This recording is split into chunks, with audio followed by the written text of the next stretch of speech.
ద్వితీయోపదేశ కాండము 6వ అధ్యాయము 12వ వచనము అందరూ కలిసి చదువుకుందాం. దాసుల గృహమైన ఐగుప్తు దేశములో నుండి నిన్ను రప్పించిన యెహోవాను మరవకుండా జాగ్రత్తగా పడుము. మరలా, దాసుల గృహమైన ఐగుప్తు దేశంలో నుండి నిన్ను రప్పించిన యెహోవాను మరవకుండా నీవు జాగ్రత్త పడుము. పాటల గురించి మరొకసారి నేను ఒకసారి చెప్పాను, మరలా చెప్తున్నాను. పాటలు మరి క్రైస్తవ జీవితంలో, ప్రార్థనా జీవితంలో, సంఘ జీవితంలో చాలా ప్రాముఖ్యమైనది. మన సియోను గీతములు అవి చాలా బాగుంటాయి. అంటే ఆత్మపూర్ణులుగా రాసిన పాటలు అన్నమాట ఇవి. ఈ మధ్యకాలంలో ఈ పాటల మీద చాలా కాంట్రవర్షియల్ వచ్చినాయి, కానీ మన పాటలు, ఈ సియోను పాటలు చాలా శ్రేష్టమైనవి. క్రమం ఏంటంటే 3 పాటలు పాడాలి. 3 పాటలు మందిరంలో పాడాలంటే ఎంతమంది పాడుతున్నామంటే 4. నేనైతే కుండ్రాగలు తీస్తున్నారు జర్మీ అన్నట్టు.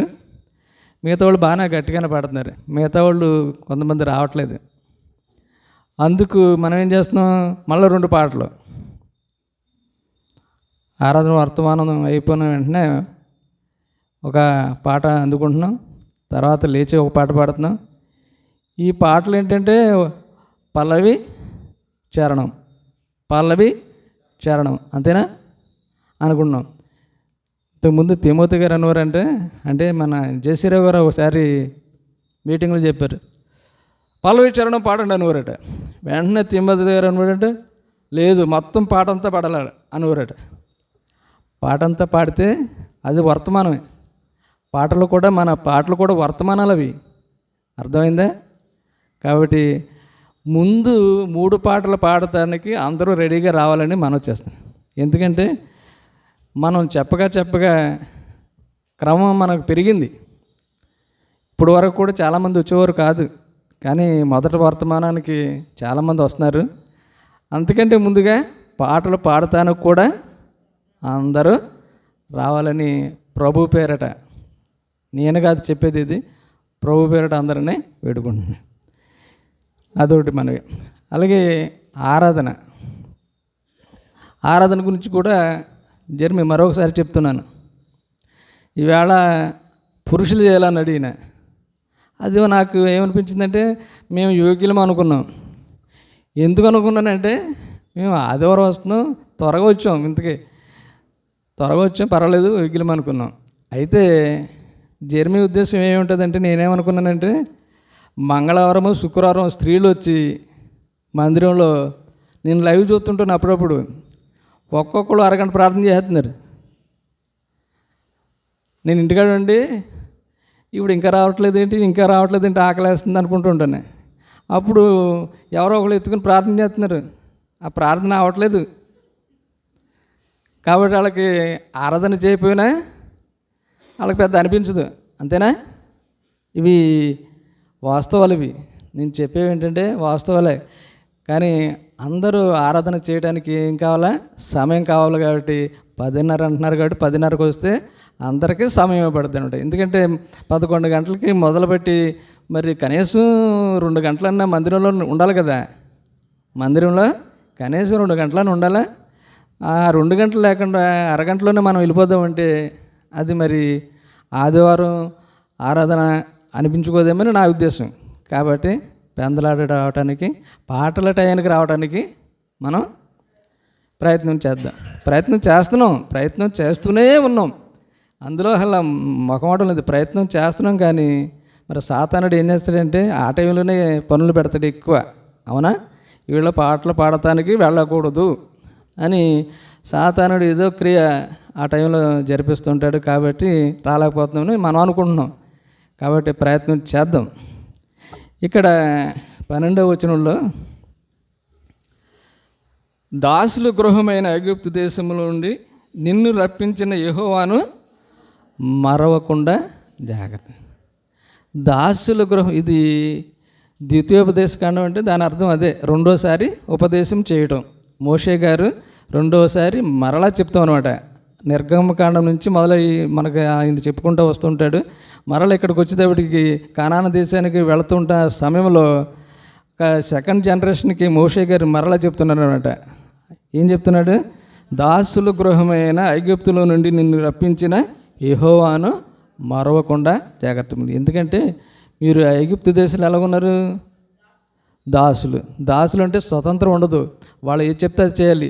టైం ఉండదు, పాడు ఉండదు, తిండి ఉండదు, సరైన నిద్ర ఉండదు. ఆ దాసులు అంటే యజమానుడు ఏది చెప్తే అది చేయాలి. ఏ టైంకి చెప్తే ఆ టైంకి చేయాలి.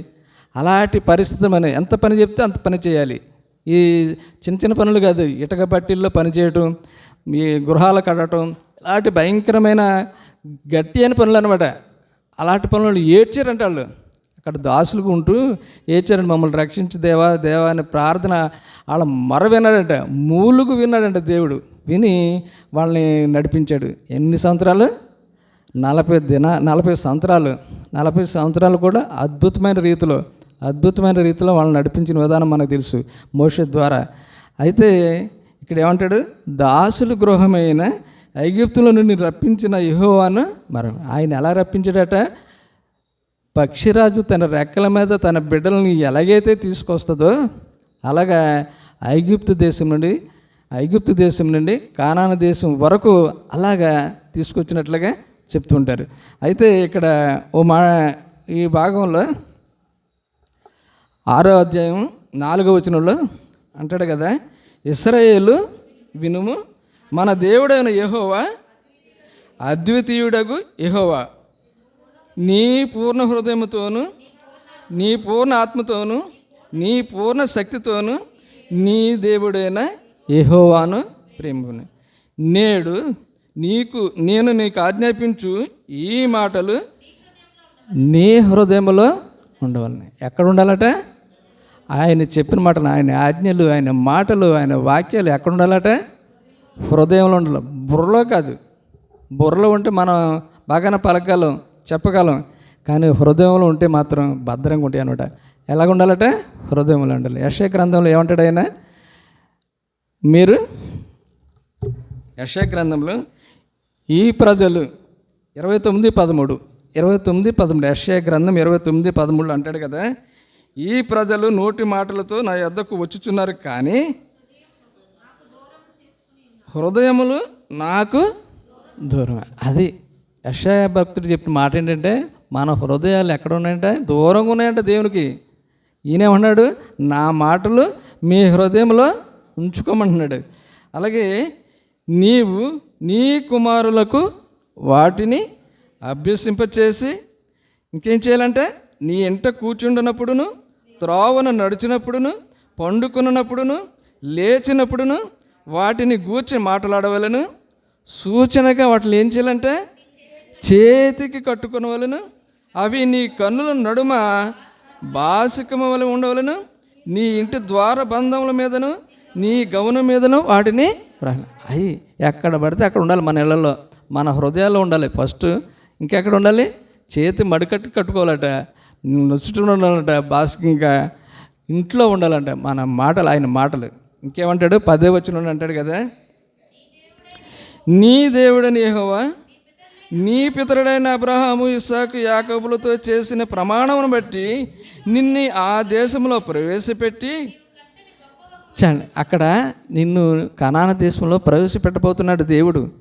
మిమ్మల్ని కనాను దేశంలో ప్రవేశపెట్ట. ఆ కనాను దేశం ఎలాగుందంటే, నీవు కట్టని గొప్పవగు పురములు అంటే టౌన్స్ అనమాట. అలాగే నీవు నింపని మంచి ద్రవ్యముల చేత నింపబడిన ఇండ్లు. అక్కడ ఇంకేమన్నాయంటే, నీవు త్రవ్వకపోయినను త్రవ్వబడిన బావులను, నీవు నాటిన ద్రాక్ష తోటలను, ఒలీవ తోటలను నీకిచ్చిన తర్వాత నీవు తిని తృప్తి పొందినప్పుడు, అది అక్కడ కానాను దేశానికి వెళ్తావు కదా, కానాను దేశం ఎలాగుందంటే అంతా సమృద్ధే. అవేమి నీవు పంట వేయలేదు, దున్నలేదు, ఏమి విత్తనాలు విత్తలేదు, కానీ పంట ఉంది అక్కడ నువ్వు తినడానికి. అక్కడ మంచి పట్టణాలు ఉన్నాయి, పురంలో ఉన్నాయంట. అక్కడ పురంలో అంటే పట్టణాలు అన్నీ కట్టబడి ఉన్నాయన్నమాట. ఇప్పుడు మనకు తెలిసింది, ఇప్పుడు ఉన్న పరిస్థితుల్లో మన అమరావతి పట్టణం కడటానికి ఎంత డబ్బులు వెచ్చిస్తున్నారు, ఎంత ఇబ్బందులు పడుతున్నారు. కానీ అక్కడ అవన్నీ కట్టబడి ఉన్నాయట. ఇంకేమున్నాయంటే ద్రవ్యముల చేత నింపబడిన ఇండ్లు ఉన్నాయట. నువ్వు తవ్వకపోయినా త్రవ్వబడిన బావులు ఉన్నాయట. నీవు నాటని ద్రాక్ష తోటలు ఉన్నాయి, ఒలివ తోటలు ఉన్నాయి. అవన్నీ నువ్వు తిన్న తర్వాత, ఇవన్నీ నువ్వు తిన్న తర్వాత నువ్వు తిని తృప్తి పొంది ఐగుప్తులో నుంచి తీసుకొచ్చిన దేవుణ్ణి మరవకు, జాగ్రత్త పడమంటాడు. ఇక్కడ ఏమంటాడు? దాసుల గృహమైన, నువ్వు ఒకప్పుడు దాసులుగా బానిసగా ఉన్నప్పుడు నిన్ను ఎక్కడికి తీసుకొస్తున్నాడు? ఇక్కడ కనాను దేశంకి తీసుకొస్తాడు. అన్నీ అనుభవిస్తావు. అనుభవించి తృప్తిగా తిని ఉన్నప్పుడు దాసుల గృహమేమైనా ఐగుప్తు దేశంలో నుండి నిన్ను రప్పించిన యెహోవాను మరవకుండా జాగ్రత్త పడము. అది మరవకూడదండి. మన స్థితిలో కూడా ఒక్కొక్కసారి దేవుడు మనకేం చేశాడు? అన్నీ అనుభవిస్తుంటాం. ఈ లోకంలో మన అన్ని గృహాలు ఉంటాయి, అన్ని సమృద్ధి ఉంటుంది, అయినా ఏదో ఒక్కటి లోటు ఉంటుంది. దేవుడు ఒకటి లోటు ఉంటుంది. దానికోసం దేవుడు మాకేం చేశాడు అని వ్యసన పడుతూ ఉంటుంటాం. ఇక్కడ ఏమంటాడు కదా, 13వ వచనంలో, నీ దేవుడైన యెహోవాకు భయపడి ఆయనను సేవించి ఆయన పేరట ప్రమాణము చేయవలెను. ఇంకా మీరు ఇతర దేవతలను అనగా మీ చుట్టూనున్న జనములను దేవతలను సేవింపకూడదు. నీ మధ్యనున్న నీ దేవుడన్న యెహోవా ఆయన ఎలాంటివాడట? ముందేమో అద్వితీయుడగు దేవుడు. ఈయన దేవుడు ఒక్కడే. ఆయన ఆజ్ఞలు ఉన్నది అదే కదా మొదటిది. ఆయన ఏమంటాడు? అద్వితీయుడగు దేవుడు. ఇక్కడేమంటాడు? రోషము గల దేవుడు. కనుక నీ దేవుడైన యెహోవా కోపాగ్ని ఒకవేళ నీ మీద రగులుకొని దేశములో ఉండకుండా నిన్ను నశింపచేయనేమో, జాగ్రత్త సుమా. ఎందుకంటే ఐగుప్తులో నిన్ను తోడుకుని వచ్చిన నీ దేవుణ్ణి మరవకుండా జాగ్రత్త పడు. 16వ వచనం అంటారు కదా, మీరు మస్సాల్లో మీ దేవుడైన యెహోవాను శోధించినట్లు శోధింపకూడదు. మీ దేవుడైన యెహోవా ఆజ్ఞలను అనగా ఆయన నీకు నియమించిన శాసనములను కట్టడలను జాగ్రత్తగా ఆచరించవలను. నీకు మేలు కలిగినట్లు నీ ఎదుటి నుండి నీ సమస్త శత్రువులను వెళ్ళగొడతాను. ఇంకేమంటాడు? యెహోవా చెప్పిన ప్రకారము నీ పితరులతో ప్రమాణము చేసిన ఆ మంచి దేశంలో నీవు ప్రవేశించి దానిని స్వాధీనపరుచుకొనుదువు. నీవు యెహోవా దృష్టికి యథార్థమైనది ఉత్తమమైనది చేయవలను. కాబట్టి ఎందుకంటే నిర్గమకాండంలో 20వ అధ్యాయంలో అంటాడు కదా, మనకి ఆయన 10 ఆజ్ఞలు పలకల మీద రాసుకుని సీనాయి కొండ మీద నుంచి కిందకు వస్తాడు. ఎవరు? మోషే. అక్కడ జనాలు పైకి వెళ్ళటానికి లేదు, ఈయన ఒక్కడే వెళ్ళి తీసుకొస్తాడు. తీసుకొచ్చి చెప్తాడు అనమాట. అప్పుడు ఇశ్రాయేలీలు అంటున్నారు, ఇశ్రాయేలు భయపడిపోయారట.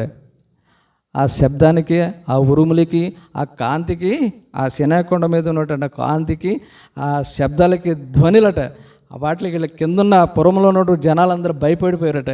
భయపడిపోయి వాళ్ళు అంటున్నారట, మీరు చెప్పింది మోషేతో అంటున్నారనమాట, నువ్వు చెప్పినది మేము విందుము, మీరు చెప్పేది మేము విందుమంట. అంటే మీరు చెప్పేది మేము చేస్తాం, ఈ 10 ఆజ్ఞలు మేము పాటిస్తామని చెప్పిన జనము ఇశ్రాయేలీలు మరి పాటించారా? పాటించలేదు. హోషేయ గ్రంథంలో ఉంటుంది. హోషేయ ఒకసారి చూద్దామా? హోషేయ గ్రంథము.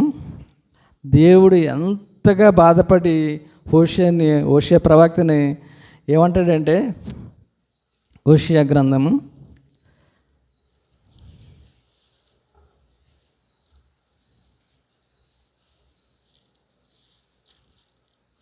పేజీ నెంబర్ 745,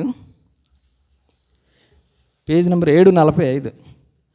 మొదట యెహోవా యోషువ ద్వారా ఈ మాట సెలవిచ్చెను. ఏ మాట అంటే, జనులు యెహోవాను విసర్జించి బహుగా వ్యభిచరించుచున్నారు కనుక నువ్వు పోయి వ్యభిచారము చేసి స్త్రీని పెండ్లాడి వ్యభిచారం వల్ల పుట్టిన పిల్లలను తీసుకొనుము అని ఆయన హోషేకు ఆజ్ఞ. వీళ్ళు ఎలాగున్నారంటే, ఇది చదవటానికి చాలా ఇబ్బందిగా ఉన్నా,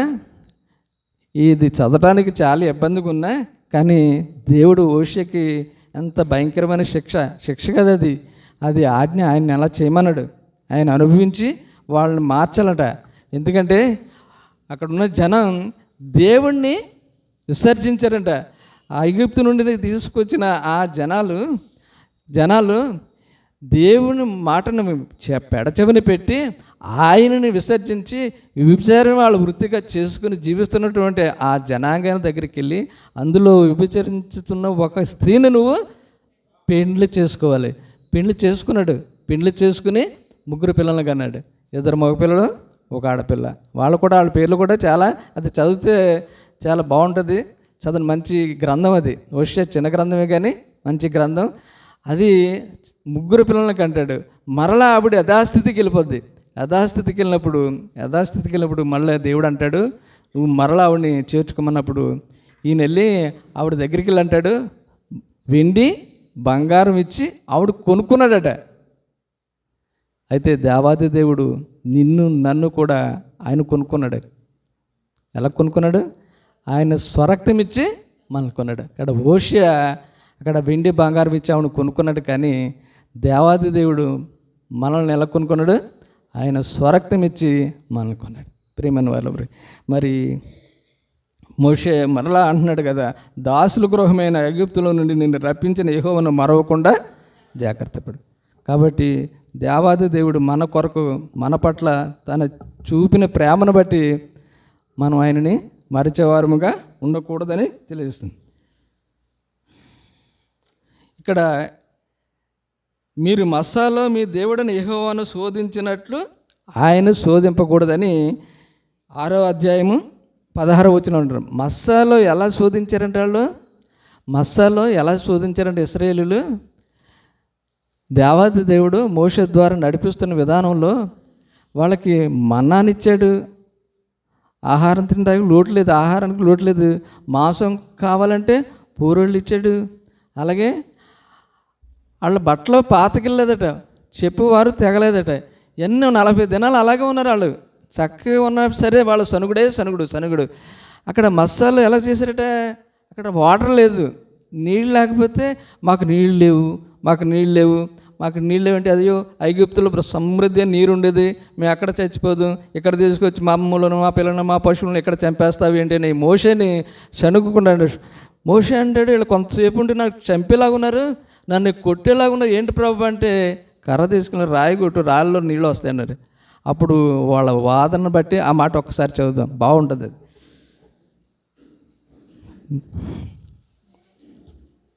పేజీ నెంబర్ 59లో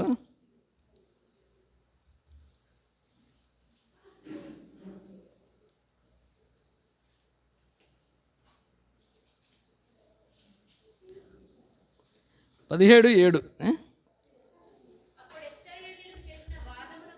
అప్పుడు ఇశ్రాయేలీయులు చేసిన వాదమును బట్టి యెహోవా మన మధ్య ఉన్నాడో లేడో అని వారు యెహోవాను శోధించుటను బట్టి అతడు ఆ చోటికి మస్సా అనియు మెరీబా అనియు పేర్లు పెట్టాడు. మస్సా అని పేరు పెట్టాడండి మోషే. అక్కడ ఎందుకు పెట్టాడంటే ఇశ్రాయేలీయులు దేవుడు మనతో ఉన్నాడో లేడో అది పరీక్ష. ఇప్పుడు ఆయన పగట అగ్నిస్తంభముగా, రాత్రి అగ్నిస్తంభంగా, పగట మేఘస్తంభముగా వీళ్ళ మధ్యన ఉంటే వీళ్ళ మళ్ళీ పరీక్ష ఎవరికి? ప్రభువుకి, దేవునికి.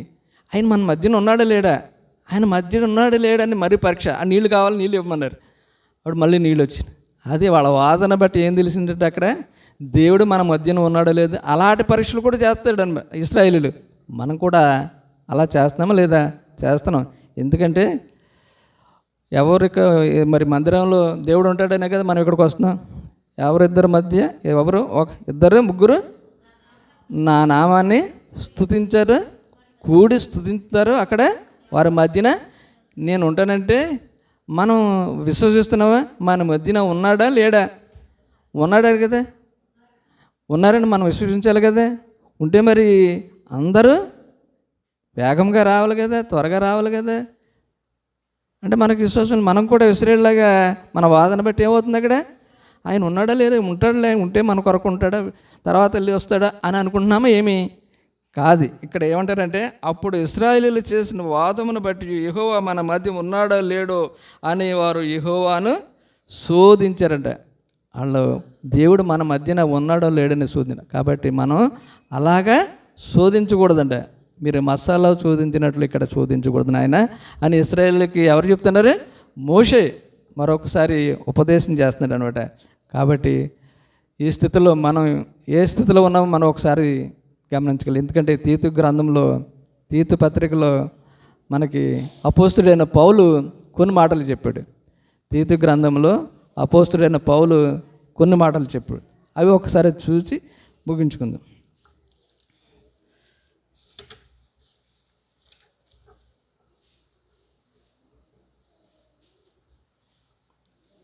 Page number 198.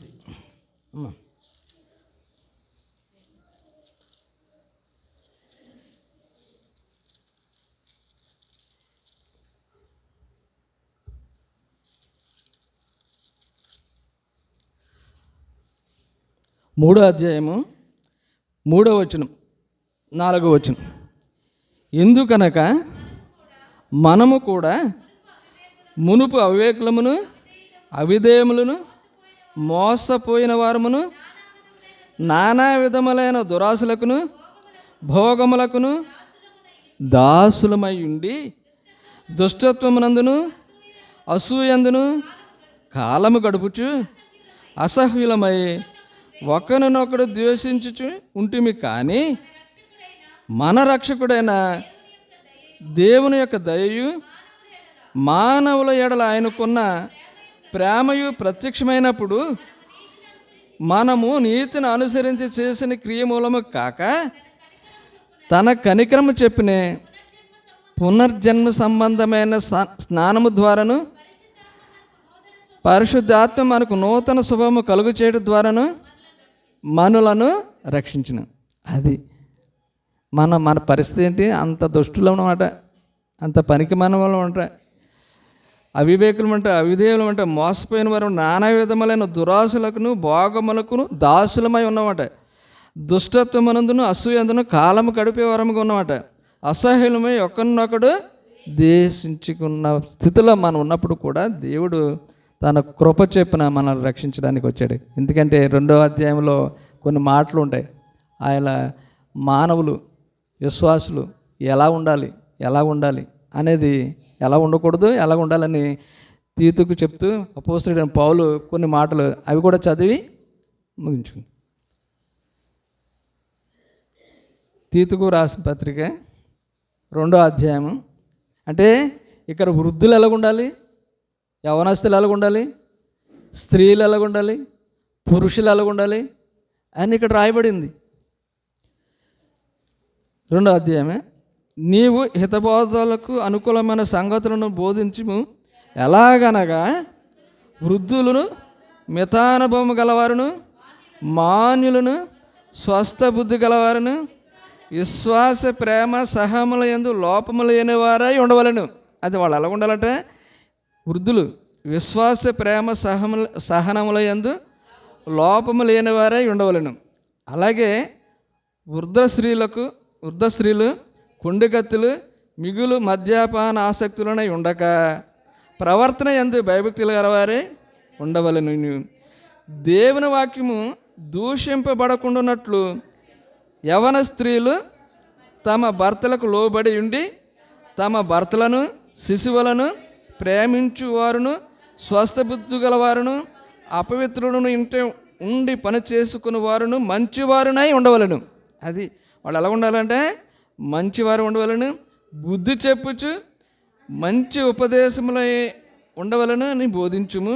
అటువలనే స్వస్థ బుద్ధి గలవారై ఉండవలను, యవన పురుషులను హెచ్చరించు. అది వాళ్ళు ఎలాగ ఉండాలని, యవన పురుషులు స్వస్థ బుద్ధి గలవారై ఉండవలను. పరపక్ష ముందు వాడు మనల్ని గూర్చి చెడు మాట ఏదో చెప్పనేరక సిగ్గుపడినట్లు అన్నిటి యందు నిన్ను నీవే సత్కార్యముల విషయమే మాదిరిగా కనపరుచుకును. నీ ఉపదేశము మోసము లేనిది గాను మాన్యమైనది గాను నిరక్షేపమైన హితవాక్యంతో కూడినదై ఉండవలెను. ఈ మాటలన్నీ మనం ఒకసారి చదువుకుందాం ఇంటికి వెళ్ళి. మనం ఎలా ఉండాలో అపోస్తలుడైన పౌలు తీతు పత్రికలో చాలా స్పష్టంగా రాశాడు. కాబట్టి మనం ఎలా ఉండకూడదు, అలాగ ఉంటామా? కాదు.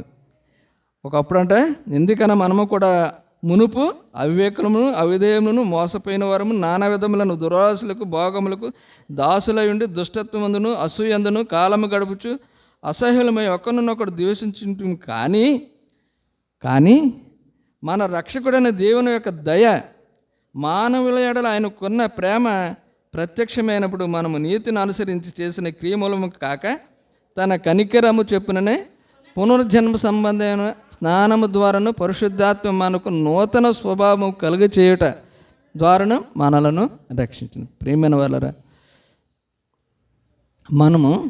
మనం ఎవరిని మర్చిపోకూడదు? దేవుణ్ణి మర్చిపోకూడదు, మరవకూడదు. ఆయన ఎప్పటిని జ్ఞాపకం చేసుకునే వారంగా ఉండాలి. ఎందుకంటే ఐగుప్తుల నుంచి తీసుకొచ్చిన ఇశ్రాయేలుకి చెప్తున్న మాట ఏంటంటే, ఐగుప్తులో దాసులుగా ఉన్న మిమ్మల్ని మరి కానాన దేశానికి తీసుకురాబోతున్నారు కదా, అక్కడ మీరు సమృద్ధి అయిన ఆహారం ఉంది, ఇళ్ళు ఉన్నాయి, పురాలు ఉన్నాయి, అన్నీ ఉన్నాయి, తాగడానికి సమృద్ధి అయిన నీరు ఉన్నాయి. ఇవన్నీ చక్కగా భుజించి తిని తృప్తిగా ఉన్నప్పుడు మీరు దేవుణ్ణి మర్చిపోతారేమో. మీరు మరవకుండా జాగ్రత్తగా కాచుకున్నామన్నాడు. వాళ్ళకి చెప్పిన మాటే ఈనాడు మనకు కూడా దేవుడు చెప్తున్నాడు. తీతు పత్రికలో మరి మనం చూసాం. ఒక చిన్న సంఘటన చెప్తాను. ఓల్డెన్ డేస్లో, పూర్వంలో టెన్నిస్ తెలుసు కదా, టెన్నిస్ ప్లేయర్ జర్మనీలో ఒక ఆయన పెద్ద ప్లేయర్, వింబుల్డన్స్ నెగ్గాడు, వరల్డ్ కప్ నెగ్గాడు, ఫ్రెంచ్ నెగ్గాడు, అన్ని ఫ్రెంచ్ కప్ నెగ్గాడు. టేబుల్ టెన్నిస్ అంటే మన అందరికీ తెలిసి, చదువుకున్న వాళ్ళు అందరికీ తెలిసే. ఒకప్పుడు అది మంచి క్రేజీ గేమ్. ఆయన ప్రపంచంలో ఉన్నతమైన వ్యక్తి అన్నమాట. ఎందుకంటే అన్ని ఫార్మెట్లోనూ అన్ని కప్పులు గెలుచుకుని ఆ సంవత్సరం చాలా ఉన్నతమైనగా డబ్బు సంపాదించాడు, కీర్తి సంపాదించాడు. ప్రపంచమంతా ఆహో ఓహో ఇంత గొప్ప ఆటగాడు లేడని అనుకున్న ప్లేయరు అనుకోకుండా ఒక డ్రెడ్ఫుల్ డిసీజ్కి లోనయ్యాడు. అది ఒక్కొక్కసారి కొన్ని జబ్బులు ఎలాగొస్తే ఎవరికి తెలియదు. డాక్టర్ గారు ఉన్నారు కాబట్టి మనం ఎక్కువగా జబ్బుల గురించి మాట్లాడకూడదు. ఎందుకంటే డాక్టర్ గారు అంటాడు, ఈ జబ్బు 1,00,000 మందిలో ఒకరికి వస్తుందండి, అది మీకు వచ్చింది, మరి మేము చేయమంటారు. అవునా కదా? కొన్ని రోగాలు కొన్ని వేల మందిలో ఒకరికి వస్తూ ఉంటుంది. అది వస్తే ఇంకా బతకరు అనమాట, దానికి వైద్యం లేదు, అంతే. అలాగ ఆయన బెడ్ మీద ఉన్నాడట. కొన్నాళ్ళకి చనిపోతాడు. చాలామంది వచ్చి పరామర్శించి వెళ్తున్నారు. అతని ప్రియ స్నేహితుడు వీరాభిమాని ఆయన ఒకసారి వచ్చాడట. వచ్చి ఆ బెడ్ పక్కన కూర్చుని, మంచం పక్కన కూర్చుని మాట్లాడుతూ, ప్రపంచంలో ఇంత జనాభా ఉన్నారు కదా, వాళ్ళకి రాకుండా నీకు వచ్చిందండి రోగం. దేవుడు చాలా దుర్మార్గుడు, దేవుడు చాలా పక్షపాతి. నీకు ఇంత పేరు ప్రఖ్యాతులు ఉన్న నీకు రావటం ఏంటి?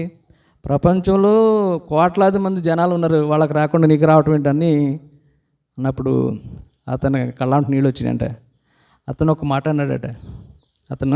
ఆ ప్లేయర్ అన్నాడట, అవును కరెక్టే, కానీ ప్రపంచంలో కొన్ని కోట్ల మంది ఉన్నారు జనాభా, కొన్ని లక్షల మంది ఈ టెన్నిస్ని ఆడుతుంటారు, కొన్ని వేల మంది ఈ పోటీలో పాల్గొంటారు, కొంత వందల మంది ఈ వరకు వస్తారు, అందులో 10లోనే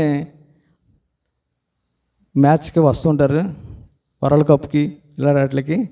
అయితే అందులో కూడా నేను ఒకని కదా, 10 మంది నుంచి, 4 నుంచి, 2 నుంచి, 2లో నేను ఒక్కడనే విన్ అయ్యాను. ఇన్ని కోట్ల మంది ఉన్నప్పుడు నేను ఒక్కడనే, ప్రపంచంలో ఒక్కడనే ఆ గేమ్ని విన్ అయ్యాను.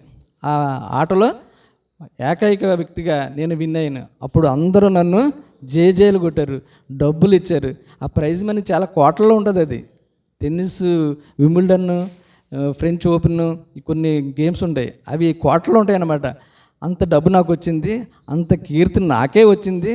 అప్పుడు నేను అనుకున్నాను కదా, ఇదంతా నా తెలివితేటలు, నా శక్తి, నా గొప్పతనము, లేకపోతే నాకు రావటం ఏంటి, వీళ్ళంతా ఉన్నారు కదా, నాకే ఈ ఘనత వచ్చింది అని విర్రవీగాను. నేను విర్రవీగి నా ఇంటర్వ్యూలో కూడా అదే చెప్పాను. నా తెలివి ఆ టైంలో నాకు ఎలా స్ఫురించింది, నేను ఎలాగ ఆడానని చెప్పుకున్నాను. అది మరి దేవునికి ఆయాసకరమైన మాట అది. మరి దేవుడికి నేను కృతజ్ఞత చెప్పాలి కదా ఆ టైంలో.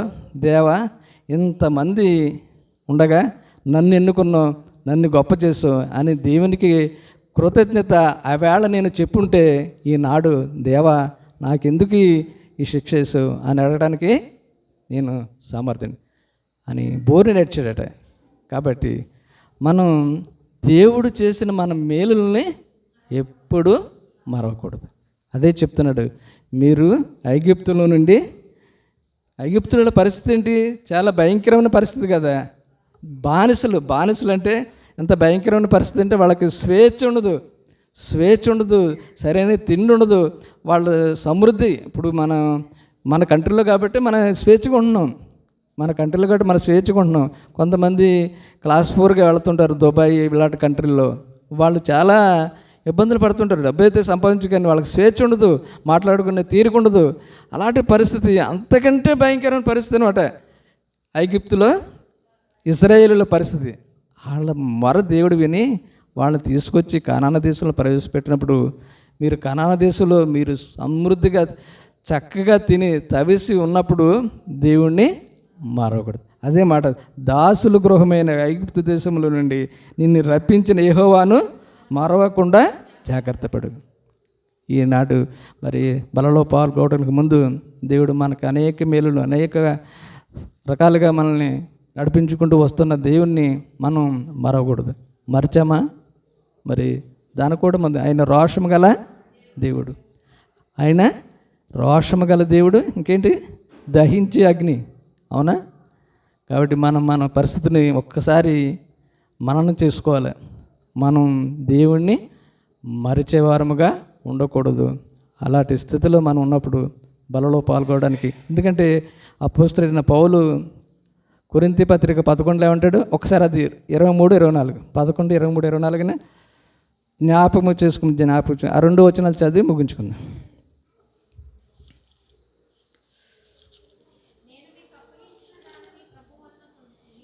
నేను మీకు అప్పగించి దానిని ప్రభు వల్ల పొంది తిని, ప్రభు అయిన యేసు